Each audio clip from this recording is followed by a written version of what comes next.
Hello everyone, welcome to the illusion. जैसा कि आप सभी लोग जान रहे हैं कि कल इस चैनल के व्हाट्सएप ग्रुप में एक नोटिफिकेशन आया था जिसमें यह बताया गया था कि झारखंड का वो करंट अफेयर जो जनवरी 2020 से लेकर अभी तक में जो जो घटनाक्रम हुई है या फिर जो जो घटनाएं घटी है उन सभी को एक सीरीज़ में लाया जाएगा। तो इसका यह पार्ट 1 है जो कि जनवरी का है। मैं बता दूं कि जनवरी या फिर फरवरी के या किसी भी महीने के जो करंट अफेयर आएंगे वो 2 पार्ट में आएंगे। जैसे कि जनवरी का यह करंट अफेयर है तो यह सेट 1 है, सेट 2 जल्दी ही अपलोड हो जाएगा। तो हर महीने का 2 सेट अपलोड होने वाले हैं जिससे आपको देखने में आसानी होगी, वीडियो लंबा नहीं होगा। तो पहला क्वेश्चन हम लोग देखते हैं। स्वच्छता सर्वेक्षण 2020 की ताज़ा रैंकिंग में झारखंड का वह शहर कौन सा है जिसमें 10 लाख की आबादी वर्ग में देश में प्रथम स्थान पर रहा है? आपको सिंपली बताना है वो शहर कौन सा है। पहला ऑप्शन है रांची, दूसरा ऑप्शन है चक्रधरपुर, तीसरा ऑप्शन है बोकारो या फिर चौथा ऑप्शन है ऑप्शन डी जमशेदपुर। तो इसका जो सही उत्तर है यह होगा ऑप्शन डी जमशेदपुर। जमशेदपुर इस सर्वेक्षण या रिपोर्ट में सबसे पहले स्थान पर रहा है, वो भी देश में, भारत में। आगे बढ़ने से पहले चैनल को सब्सक्राइब कर लें, दोस्तों के साथ शेयर करें, वीडियो पसंद आता है लाइक कर दें और इसको ज़्यादा से ज़्यादा शेयर करें लोगों के पास ताकि उनको भी ये सीरीज मिल सके। ऊपर से कि इस चैनल पे डेली का डेली सुबह में करंट अफेयर आता है, आप उसको भी पढ़ सकते हैं। जो भी जेटेट या फिर यहाँ के जो टीचर का एग्ज़ाम को देने वाले हैं वैसे विद्यार्थी वो भी इस चैनल में जाके पढ़ सकते हैं। आपके लिए हर तरीके का कोर्स को लॉन्च किया जा रहा है इस चैनल में, तो सब्सक्राइब ज़रूर कर लें। देखिए, केंद्र सरकार के द्वारा जो ये रिपोर्ट जारी किया गया है 2020 में ताज़ा रैंकिंग में, उसमें जमशेदपुर देश भर में शीर्ष पर रहा है, मतलब प्रथम स्थान पर रहा है। इस सूची में जो धनबाद है यह 25वें स्थान पर है और रांची 35वें स्थान पर है और गिरिडीह 46वें स्थान पर है। 50,000 से 1 लाख की आबादी वाले शहर में झारखंड के 8 शहर शामिल हैं। उसमें कौन कौन है? एक चक्रधरपुर, लातेहार, झुमरी तलैया, साहिबगंज, मधुपुर, गुमला, मेदिनीपुर और फुसरो। ये सारे शहर इसमें शामिल हैं जो कि कुल मिलाकर 8 होते हैं। ठीक है, ये 8 है। ठीक, तो आप इसको ध्यान में रखेंगे। बढ़ते हैं अगले क्वेश्चन की ओर, देखते हैं नेक्स्ट क्वेश्चन क्या कह रहा है। हाल ही में संपन्न हुए विधानसभा चुनाव के बाद विधानसभा का प्रोटेम स्पीकर, जिसको कार्यकारी अध्यक्ष भी कहते हैं, किसे बनाया गया है? आपको सिंपली बताना है कि वो शख्स कौन सा है जिसे प्रोटेम स्पीकर बनाया गया है। पहला ऑप्शन है रामेश्वर उरांव, दूसरा ऑप्शन है हाजी हुसैन अंसारी, तीसरा है जोबा मांझी या फिर चौथा ऑप्शन है स्टीफन मरांडी। तो इसका जो सही उत्तर है यह है ऑप्शन डी स्टीफन मरांडी। मैं आपको बता दूं कि ये हाजी हुसैन अंसारी हैं जो ऑप्शन बी में, ये अब नहीं रहे, ये अब हम लोगों के बीच नहीं रहे। हाल ही में मधुपुर विधानसभा का चुनाव हुआ जिसमें इनके बेटे को जिनका नाम शायद हफीजुल अंसारी है, वो बहुमत से जीते हैं, जो कि जेएमएम से खड़े थे। तो आप इसको याद रखेंगे। आगे बढ़ते हैं, अगला क्वेश्चन देखते हैं कि क्या है। देखिए, कुछ क्वेश्चन ऐसे हैं जो कि 2019 से बहुत ज़्यादा इम्पॉर्टेंट है, वो आने का बहुत ज़्यादा संभावना है। तो कुछ कुछ क्वेश्चन ऐसे हैं जो कि इम्पॉर्टेंट होने के कारण 2019 का क्वेश्चन है जो इस सीरीज में डाला गया है ताकि आपको हर तरफ से ज्ञान मिल सके। तो इस क्वेश्चन में कहा जा रहा है कि फॉरेस्ट सर्वे हुआ था जिसका देहरादून ने India state of forest report 2019 में जारी किया है। इस रिपोर्ट के अनुसार झारखंड के किस जिले में पहले 2 साल में वन क्षेत्र की वृद्धि में अपना जो वृद्धि है उसको शून्य रखा है, मतलब उसमें बढ़ोतरी नहीं हुई है? पहला ऑप्शन है हजारीबाग, दूसरा है रामगढ़, तीसरा है बोकारो, चौथा है खूंटी। तो इसका जो सही उत्तर है यह है ऑप्शन बी रामगढ़। रामगढ़ जो है ये अपना वृद्धि में, मतलब वन वृद्धि में इन्होंने कोई कदम नहीं उठाया, इसीलिए इनका जो वन वृद्धि जो क्षेत्र है वो इस बार शून्य रहा है, जितना था उतना ही रह गया है। तो आगे बढ़ते हैं, अगले प्रश्न को देखते हैं। Indian state of forest report 2019 के अनुसार झारखंड के 3 जिलों में वन क्षेत्र वृद्धि ऋणात्मक रही है। आपको बताना है कि निम्न में से कौन सा जिला है जो इसमें शामिल नहीं है। पहला है सिमडेगा, दूसरा है साहिबगंज, तीसरा है कोडरमा या फिर चौथा ऑप्शन डी पाकुड़। तो इसका जो सही उत्तर है यह है ऑप्शन डी पाकुड़, जो कि इसमें शामिल नहीं है। बाकी के बाकी जिला जो है इसमें इस वृद्धि में ऋणात्मक स्थान या फिर ऋणात्मक कार्यकारी प्रभाव को आगे रखें। अगला क्वेश्चन देखते हैं। भारत सरकार के द्वारा 3 जनवरी 2020 को बेंगलुरु में कृषि कर्मण पुरस्कार से झारखंड राज्य को पुरस्कृत किया गया है। ठीक है, इस पुरस्कार के अंतर्गत कितनी राशि जो है इस राज्य को मिली है? तो आपको सिंपली बताना है कि वो धनराशि कितनी है, 25 लाख, 50 लाख, 1 करोड़ या फिर 3 करोड़। इसका जो सही उत्तर है यह है ऑप्शन सी, 1 करोड़। 1 करोड़ राशि झारखंड सरकार को मिली है, जो कि 3 जनवरी 2019 को बेंगलुरु में कृषि कर्मण पुरस्कार से झारखंड सरकार को पुरस्कृत किया गया है। इसके तहत आगे बढ़ते हैं, अगला क्वेश्चन देखते हैं। द वेजियस पुस्तक के लेखक कौन है? आपको सिंपली बताना है कि द वेजियस पुस्तक किसने लिखी है। पहला है सुभाषिस दास, दूसरा ऑप्शन है एस विक्टर, तीसरा है अंकित चतुर्वेदी या फिर चौथा ऑप्शन है निकिता सिंह। तो इसका जो सही उत्तर है यह है ऑप्शन नंबर ए, सुभाषिस दास। इन्हीं के द्वारा यह पुस्तक लिखा गया है, जो कि द वेजियस पुस्तक का नाम है। तो आप इसको याद रखेंगे, बहुत ही इंपॉर्टेंट है। आगे बढ़ते हैं। देखिए, इस पुस्तक के बारे में मैं कुछ बता दूं तो ये पुस्तक जो है यह एक उपन्यास है। ठीक है ना, आपसे पूछा जाएगा एग्जाम में कि द वेजियस पुस्तक क्या है, किस तरह की ये बुक है, तो ये उपन्यास है एक। ठीक है, आगे बढ़ते हैं। इस क्वेश्चन में आपको सिंपली बताना है कि मिस खादी 2019 में मॉडल ऑफ द ईयर के खिताब से किसे नवाजा गया है। ऑप्शन आपके सामने है नीतू अग्रवाल, एंजल मरीना तिर्की, ऑप्शन सी है रिंकल कप्चा, ऑप्शन डी है कोमल सिंह। तो इसका जो सही उत्तर है यह है option number B, Angel Marina Tirkey. इन्हीं को इस जो मिस खादी 2019 में मॉडल ऑफ द ईयर का खिताब से नवाजा गया है। आगे बढ़ते हैं अगले क्वेश्चन की ओर। अशोक सरण का संबंध किस क्षेत्र से है? आपको सिंपली बताना है कि अशोक सरण जी जो हैं ये किस क्षेत्र से इनका संबंध है। राजनीतिक से है, फिल्मी जगत से है, खेल कूद से है या फिर चिकित्सा से है। इसका जो सही उत्तर है यह है ऑप्शन बी, फिल्म जगत से है।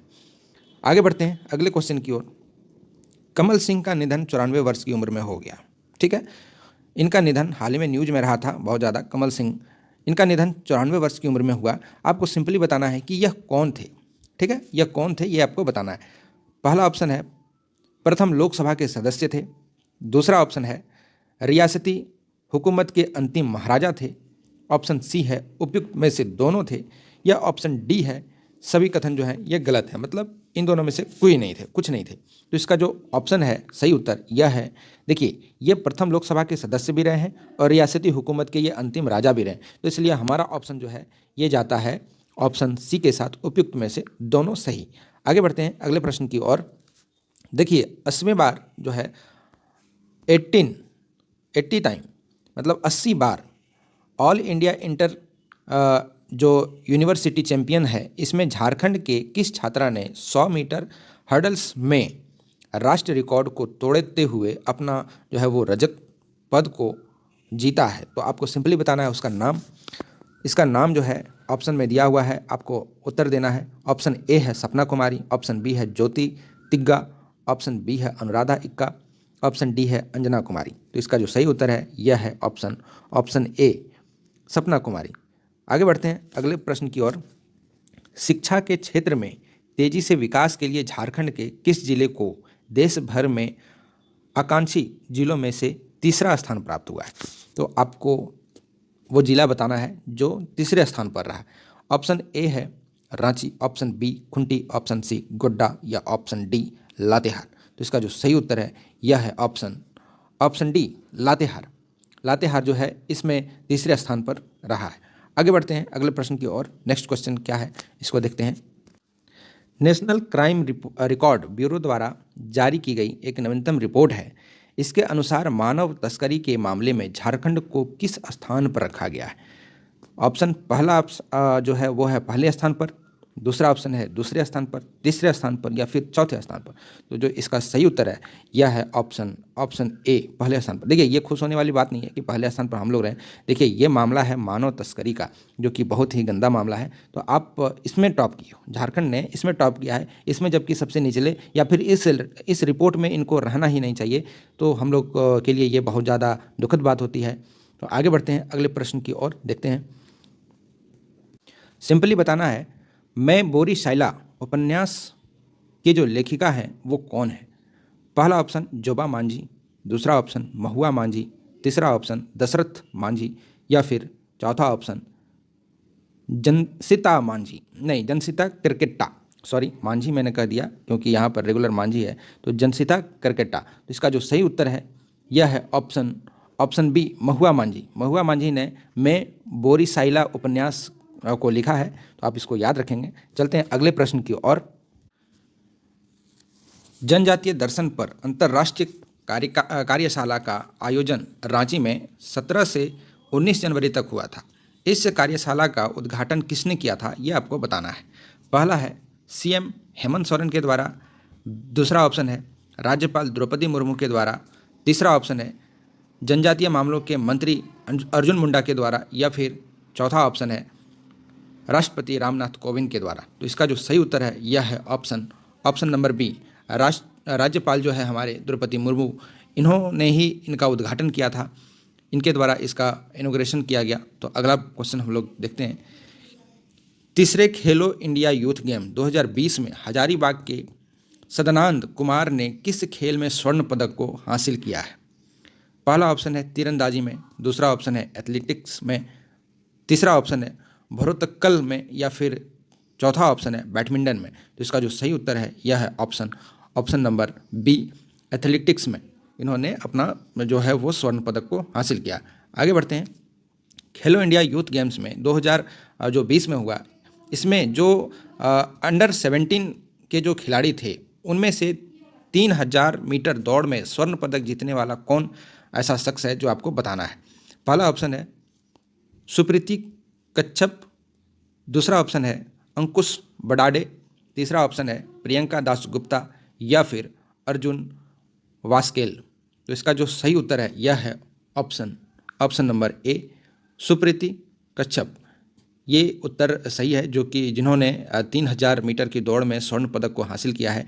कब 2020 के अंडर जो 17 के खिलाड़ी थे उन्होंने 3000 दौड़ में इन्होंने स्वर्ण पदक को हासिल किया है। आगे बढ़ते हैं अगले प्रश्न की ओर। आपको सिंपली बताना है कि सेंट्रल यूनिवर्सिटी ऑफ झारखंड के 8 विभागों में कहाँ स्थित नए भवन में शिफ्ट किया गया है।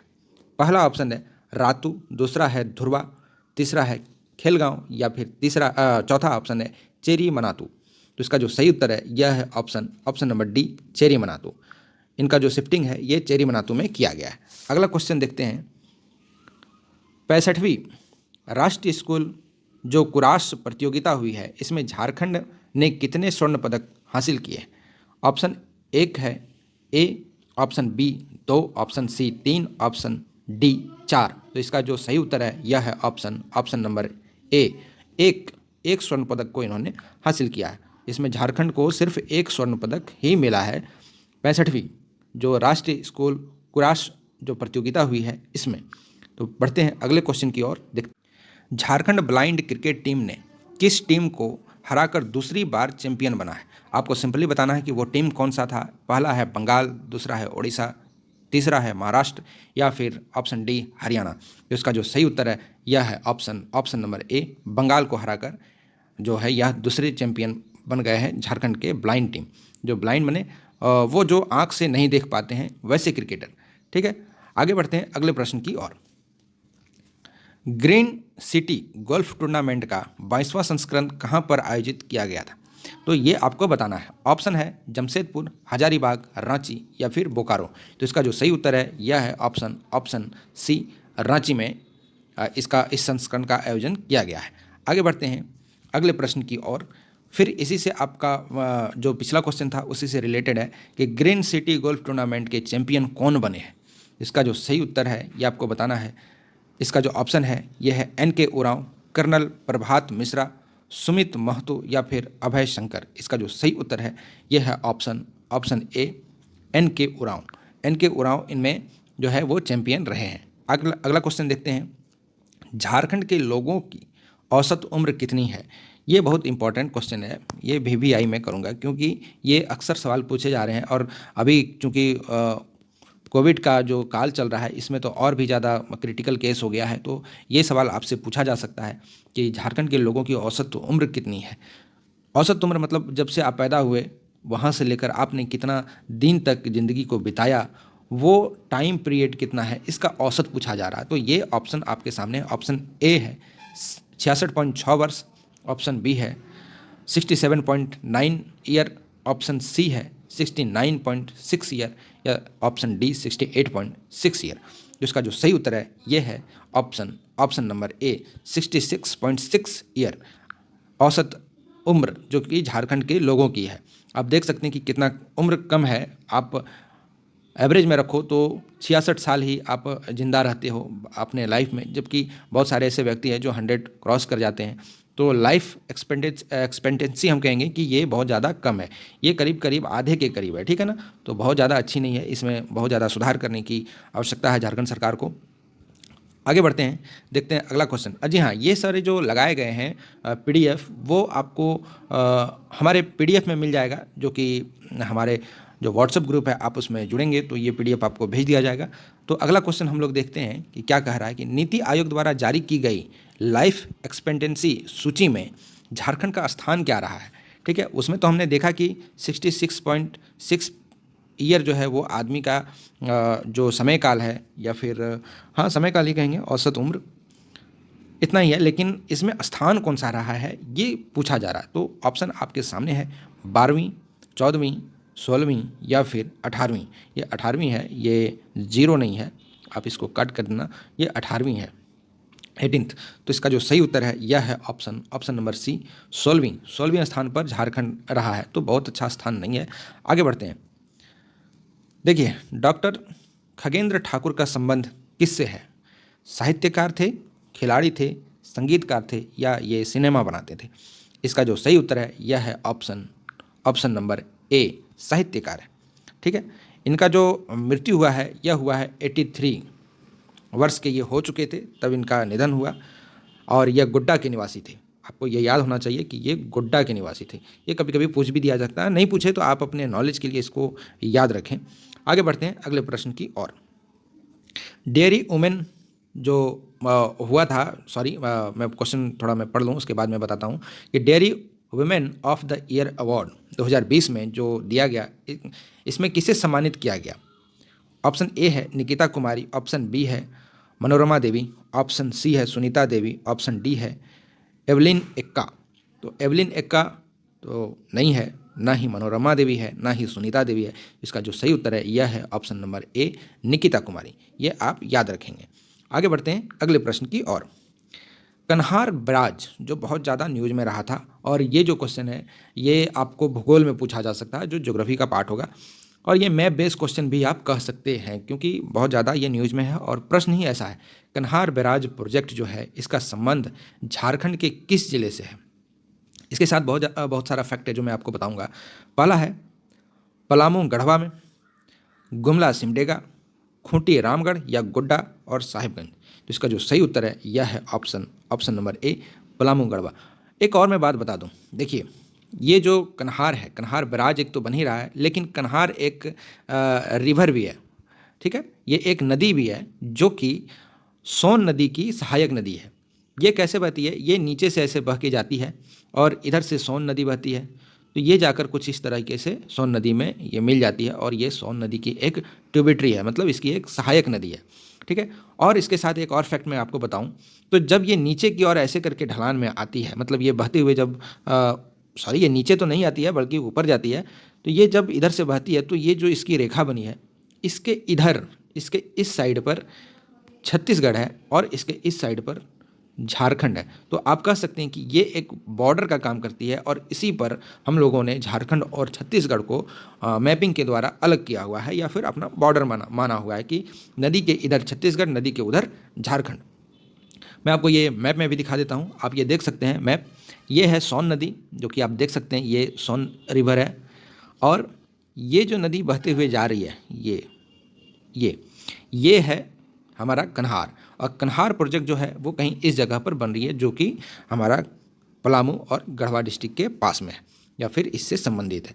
तो आपको ये काफ़ी तरीके से मालूम हो चुका होगा। और आपको कमेंट में बताना है कि ये जो जलाशय आप जो देख रहे हो ये कौन सा जलाशय है। चलिए मैं आपसे ये क्वेश्चन पूछता हूँ कि आप इस जलाशय के बारे में बताएं कि ये क्या है, इनके बारे में लिखें, जो भी आप जान रहे हो इस बारे में आप ज़रूर लिखें। आगे बढ़ते हैं। संथाल परगना के मधुपुर से नई दिल्ली के लिए ट्रेन चलाई गई है, तो आपको बताना है कि कौन सा वो ट्रेन है जो संथाल परगना के मधुपुर से चलाई गई है या फिर संथाल परगना से चलाई गई है। आपको इसका नाम बताना है। पहला है बाबा बैद्यनाथ धाम एक्सप्रेस, दूसरा ऑप्शन है हमसफ़र साप्ताहिक एक्सप्रेस, तीसरा है उपयुक्त में से दोनों या इनमें से कोई नहीं या चलाया ही नहीं गया है। ठीक है ना। देखिए बाबा धाम बैद्यनाथ धाम एक्सप्रेस जो है ये भी चलाया गया है और हमसफ़र एक्सप्रेस इसको भी चलाया गया, तो हमारा ऑप्शन जो है ऑप्शन सी उपयुक्त में से दोनों ये सही होता है। देखिए बाबा धाम एक्सप्रेस जो है ये बाबा धाम का क्या मतलब है, बाबा धाम तो इसको शॉर्ट में कहते हैं लेकिन इसको कहा जाता है बाबा बैद्यनाथ धाम, जो कि जिला देवघर में पड़ता है। ठीक है, जो जिला देवघर में है, जो दुमका से इनका बॉर्डर मिलता है और दुमका जो है ये है झारखंड की उपराजधानी। दुमका, गिरिडीह, गोड्डा इन सारे ज़िलों से इनका जो है बॉर्डर मिलता है और भी बहुत सारे ज़िले हैं, तो आप उसको मैप में एक बार ज़रूर देखें। प्लस कि जो मधुपुर है ये मधुपुर अनुमंडल है। देवघर जिला में दो अनुमंडल, एक तो देवघर खुद और दूसरा मधुपुर, तो इसको दो अनुमंडल में बांटा गया है। आप इसको याद रखेंगे, आपसे ये क्वेश्चन पूछा भी जा सकता है। आगे बढ़ते हैं अगले प्रश्न की ओर। झारखंड ऊर्जा नीति पर शोध सहायता के लिए केंद्रीय जो विश्वविद्यालय है झारखंड के किस अमेरिकी विश्वविद्यालय के साथ एक MOU साइन किया है, मेमोरेंडम ऑफ अंडरस्टैंडिंग को साइन किया गया है। पहला ऑप्शन है कोलाबारिया विश्वविद्यालय, दूसरा ऑप्शन है स्टेटनफोर्ड विश्वविद्यालय, तीसरा ऑप्शन है कैथोलिक विश्वविद्यालय या फिर चौथा ऑप्शन है जॉन हॉपिंग्स विश्वविद्यालय। इसका जो सही उत्तर है यह है option number D, John Hopkins विश्वविद्यालय। आगे बढ़ते हैं अगले प्रश्न की ओर, देखते हैं अगला। झारखंड के अंदर ग्रामीण पेयजल आपूर्ति और 20 सड़क परियोजना के लिए नाबार्ड ने कितने राशि जो है वो धन या फिर कहे तो कर्ज देने का स्वीकृति दिया है कि इतना रुपए कर्ज दिए जाएंगे, वो आपको बताना है कमेंट में। तो इसका जो उत्तर है सही, ये मैं आपको बता दूं, पहले तो ऑप्शन पढ़ लें। 1261 करोड़, 1661 करोड़ या 2061 करोड़ या फिर 2461 करोड़। इसका जो सही उत्तर है यह है ऑप्शन नंबर एक, 1261 करोड़ रुपए किसके द्वारा दिया जा रहा है, नाबार्ड के द्वारा दिया जा रहा है। किस लिए दिया जा रहा है कि सड़क परियोजना और ग्रामीण पेयजल की आपूर्ति के लिए। मैं आशा करता हूं कि ये लेक्चर आपको अच्छा लगा होगा। यदि अच्छा लगा है तो चैनल को सब्सक्राइब जरूर करें, दोस्तों के साथ शेयर भी करें और इसका PDF आप डाउनलोड करना चाहते हैं तो आप हमारे व्हाट्सएप ग्रुप में ज़रूर इसको ज्वाइन करें, ताकि आपको और भी जितने भी PDF शेयर किए जाते हैं वो भी मिले, डेली का डेली करंट अफेयर भी मिले। बहुत सारी चीज़ ऐसे भी शेयर किया है तो जो पढ़ने के तर्ज पर होती है, तो आपको सारा चीज़ यहाँ पर मिल जाएगा। तो आज का लेक्चर इतना ही था, जल्दी ही इसका पार्ट 2 भी अपलोड किया जाएगा। Thank you for listening, God bless you.